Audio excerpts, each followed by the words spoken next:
سلام سلام، احوال شما؟ این چی بود؟ میدونستی من میخوام راجع به شتاب انگار حرف بزنم؟ آره؟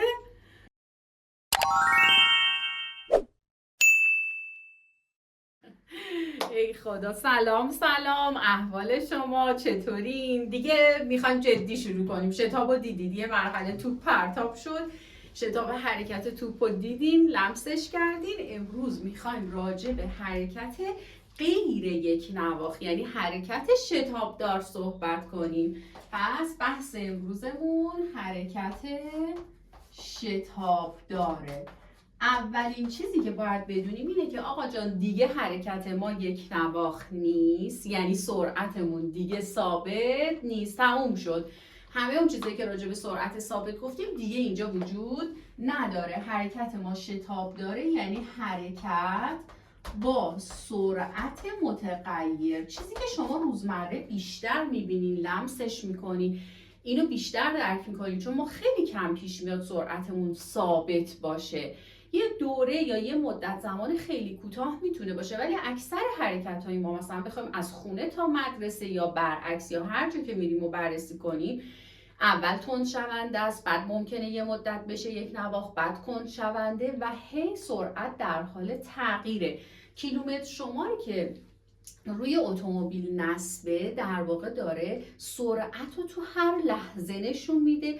اگه شما یه چند ثانیه بهش دقت کنی میبینی که این دائما هی داره مقدارش زیاد یا داره کم میشه، کمتر پیش میاد که روی عددی فیکس ثابت بمونه.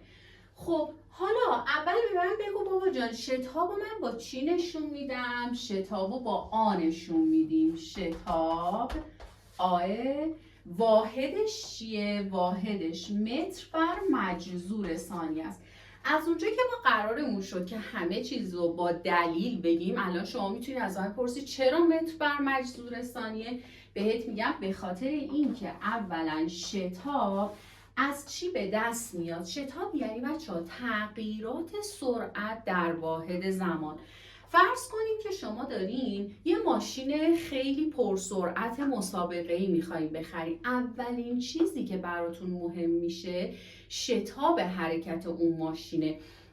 یعنی اینکه شما اصطلاحاً میگین 0 تا 100 ماشین چقدره، یعنی چقدر طول میکشه که این ماشین سرعتش رو از 0 برسونه به 100.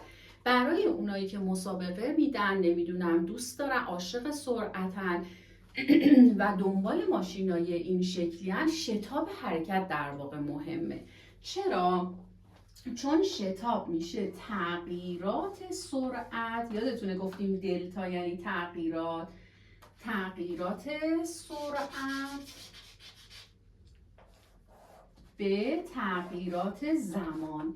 یعنی ما تو چه زمانی داریم چقدر سرعت رو تغییر میدیم. همین که گفتم 0 تا 100، مثلا میگیم 0 تا 100 این ماشین 10 ثانیه است، 5 ثانیه است. هرچی کمتر باشه زمانمون، یعنی شتاب حرکت ما بیشتره. طبق فرمول رابطه زمان و شتاب یه رابطه چیه؟ معکوسه.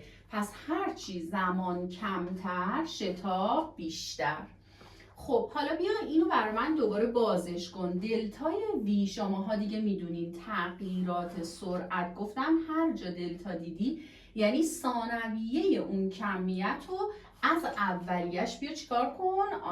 کم کن. پس دلتا تی هم آره همین تی 2 منهای تی 1. خب واحد سرعت متر بر ثانیه است. اگه به یه ثانیه دیگه هم تقسیم کنین، دور در دور، نزدیک در نزدیک، اون وقت همون واحدی که بهتون گفتم میشه چی؟ متر بر مجذور ثانیه. دقیقاً. خب این شد فرمول شتاب. چه موقع شتاب داریم؟ وقتی سرعت داره تغییر میکنه. الان من یه چیز دیگه هم میتونم، یه نکته مهم دیگه هم اینجا میشه بهتون گفت. ببینیم بچه ها، اگر سرعت ثابت باشه یعنی V2 با V1 برابره، سرعت اولیم و سرعت ثانویم با هم برابرن، صورت 0 میشه. مثلا سرعت 50، اینم 50، از هم کم میکنی، حاصلش میشه چی؟ 0. پس شتاب 0 میشه. اون وقت اون حرکت دوباره برمیگردیم به چی؟ ویدیوی قبلی، حرکت یک نواخت، یعنی حرکت با سرعت ثابته. آفرین. خب پس این شد فرمول شتابمون. حالا یه چیز دیگه هم که میتونیم اینجا راجع به شتاب بگیم اینه که من این فرمولا اگه یه کمی تغییرات توش بدم میرسم به معادله سرعت. معادله سرعت در واقع رابطه سرعت و زمانه که توش شتاب هم وجود داره. یعنی چی؟ V مساوی هستش با A T به علاوه V صفر. خب معرفی کنیم. V که میبینیم بچه ها سرعت تو لحظه مثلا ثانیه دوم، سرعت در لحظه T2. این V صفر یعنی سرعت اولیه، سرعت در لحظه T1 مساویه با صفر. معمولا اگه V صفر بذاریم یعنی سرعت شروع حرکت.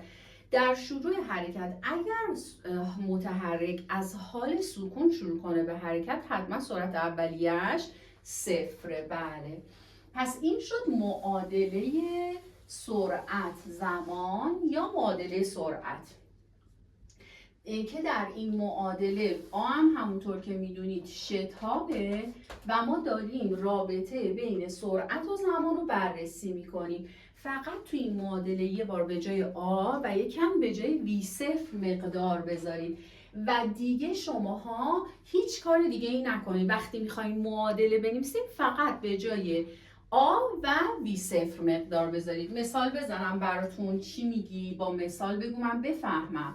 مثلا V مساویه با 3T مثلا منهای 5.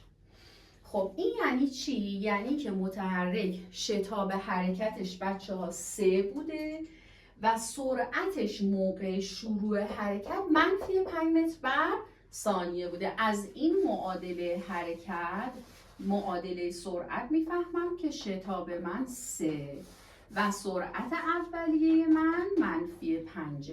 چیزی که از این معادله ما داریم چیکار میکنیم؟ درکش میکنیم، میفهمیمش. اما توی این مبحث یه چیز خیلی مهم دیگه هم باید بهتون یادآوری کنم. اون چیه؟ ما 2 مدل حرکت شتابدار داریم. حرکت شتابدار کند شونده یا میتونه حرکت شتابدار ما تند شونده باشه. پس چی شد؟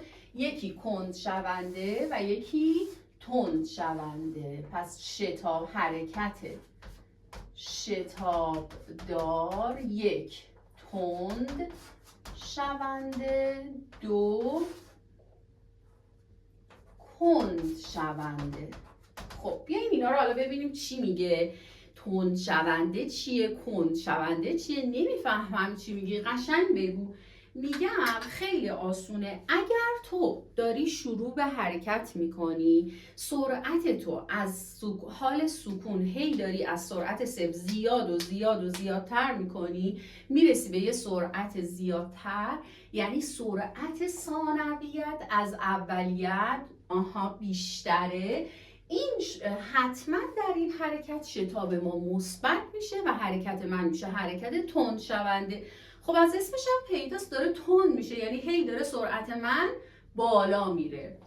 ولی برعکسش کی این اتفاق میفته؟ مثلا موقعی که میخواین یه مانعی ببینید، 4 راه باید ترمز کنید، ترافیک، میخواین توقف داشته باشید، این دفعه دیگه سرعت ثانویه شما از اولیه کمتره، یعنی هر چی میرین باید هی بیشتر روی پدال ترمز فشار بدین، هی سرعت رو کم و کم و کمتر کنید تا در نهایت بایستید.